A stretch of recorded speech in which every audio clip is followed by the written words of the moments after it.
السلام عليكم ورحمة الله. ازيكم حبايبي ومتابعيني؟ عاملين ايه؟ يا رب تكونوا بخير. النهاردة بقى معانا الوصفة الجديدة الجميلة قوي دي، الفراخ بالبطاطس كده.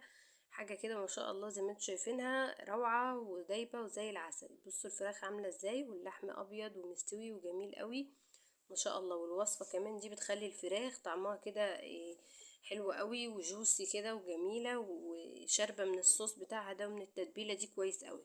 تابعي معايا الفيديو للاخر، ولو اول مره تشوفي قناتي يا ريت تشتركي في القناه وتفعلي الجرس عشان تشوفي كل جديد. كمان قدمناها مع رز معمر، شايفين الرز المعمر وجماله؟ هنزل لكم الطريقه بتاعته في فيديو. وشويه سلطه خضراء بقى، ممكن تعملي معاها رز بشعريه، اللي انت حابه تعمليه معاها اعمليه.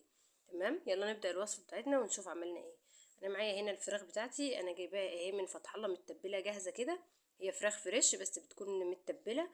عادي لو عندك الفراخ مش متبله خالص وانت هتتبليها، هي بتبقى بصراحة